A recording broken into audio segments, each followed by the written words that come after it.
Assalamualaikum warahmatullahi wabarakatuh. Apa kabar anak-anak Anda semua? Mudah-mudahan sehat selalu ya.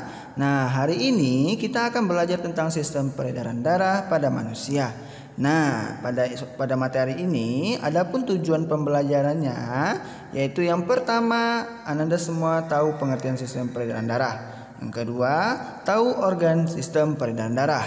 Dan yang ketiga, tahu jenis-jenis dari sistem peredaran darah. Dan yang keempat, yaitu gangguan pada sistem peredaran darah. Nah, lebih jelasnya silakan simak penjelasan Ustadz. Nah, kita masuki pembahasan yang pertama, apa itu sistem peredaran darah manusia? Nah, sistem peredaran darah manusia disebut juga dengan sistem kardiovaskular. Dikatakan demikian karena sistem tersebut melibatkan organ peredaran darah, yaitu jantung dan pembuluh darah. Kita masuki pembahasan yang kedua, yaitu tentang organ peredaran darah. Nah, organ peredaran darah ini ada dua. Yang pertama jantung. Nah, jantung berfungsi sebagai alat pompa darah ke seluruh tubuh. Nah, dapat dilihat pada gambar di bawah itu merupakan gambar jantung beserta keterangannya. Nah, silakan diperhatikan. Nah, kita masuki pembahasan yang kedua dari organ peredaran darah, yaitu pembuluh darah. Nah, pembuluh darah ini itu ada tiga. Yang pertama pembuluh darah arteri, kedua pembuluh darah vena, dan yang ketiga pembuluh darah kapiler. Nah, kita bahas yang pertama pembuluh darah arteri.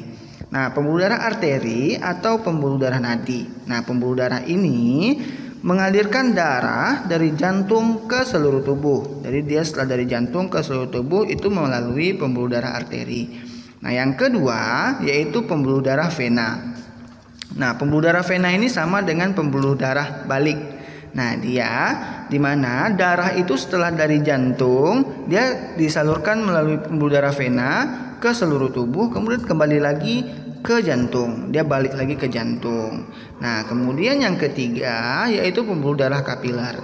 Nah, pembuluh darah kapiler ini merupakan pembuluh darah yang sangat tipis dan hanya terdiri atas selapis sel, di mana pembuluh darah kapiler ini dia penyambung dari pembuluh darah arteri dan pembuluh darah vena. Nah, dapat dilihat seperti pada gambar itu ada sebelah kiri warna merah itu ada pembuluh darah arteri, kemudian yang kanan pembuluh darah vena. Nah, digabungkan oleh pembuluh darah kapiler. Nah, kita masuki pembahasan yang selanjutnya yaitu jenis peredaran darah. Nah, jenis peredaran darah ini ada dua. Yang pertama peredaran darah besar, kemudian peredaran darah kecil. Nah, kita bahas yang pertama peredaran darah besar. Nah, peredaran darah besar itu dari bilik kiri jantung berkontraksi memompa darah keluar sehingga darah mengalir melalui lengkungan aorta menuju seluruh bagian tubuh terkecuali paru-paru. Nah, darah tersebut berisi banyak oksigen atau disebut darah bersih. Nah, sampai di jaringan tubuh, darah melepas oksigen untuk kebutuhan sel dan mengikat zat sisa metabolisme berupa karbon dioksida.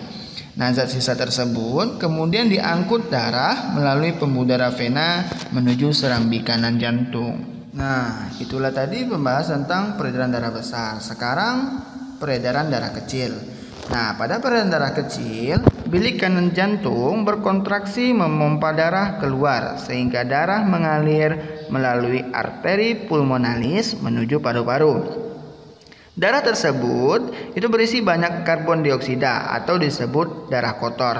Di dalam paru-paru, darah melepas karbon dioksida dan mengikat oksigen. Nah, selanjutnya, darah yang berisi banyak oksigen tadi mengalir ke serambi kiri jantung melalui vena pulmonalis. Nah, ini merupakan gambar dari bentuk peredaran darah besar yang sebelah kiri dan peredaran darah kecil yang sebelah kanan. Nah, kita masuki pembahasan yang terakhir tentang gangguan pada sistem peredaran darah. Nah, gangguan pada sistem peredaran darah ini yaitu yang pertama anemia. Anemia merupakan penyakit kekurangan hemoglobin atau kekurangan sel darah merah. Nah, untuk mengatasi anemia ini itu harus banyak mengkonsumsi makanan yang mengandung zat besi atau suplemen penambah zat besi. Nah, yang kedua yaitu jantung koroner. Jantung koroner ini merupakan penyakit karena tersumbatnya pembuluh darah arteri. Nah, jantung oleh lemak atau kolesterol. Dapat dilihat pada gambar sebelah kanan, itu gambar jantung. Nah, selanjutnya yang ketiga yaitu stroke. Stroke ini dapat terjadi akibat tersumbatnya arteri di otak oleh lemak atau kolesterol sehingga suplai oksigen dan nutrisi ke otak tidak terpenuhi. Nah, itu gambarnya pada sebelah kanan. Nah, yang selanjutnya, yang terakhir itu gangguan pada varises. Varises merupakan suatu penyakit yang menyebabkan pembuluh darah balik vena mengalami pelebaran. Itu terjadi pada antara paha dengan betis. Nah, dapat dilihat pada gambar, itu gambar orang yang terkena penyakit varises. Nah, demikianlah penjelasan Ustadz tentang materi sistem peredaran darah pada manusia. Mudah-mudahan antum semua dapat memahami dan mudah-mudahan video yang Ustadz buat bermanfaat untuk ananda semua. Ustadz mohon maaf apabila terdapat kesalahan dalam penyampaian materi. Ustadz akhiri. Wassalamualaikum warahmatullahi wabarakatuh.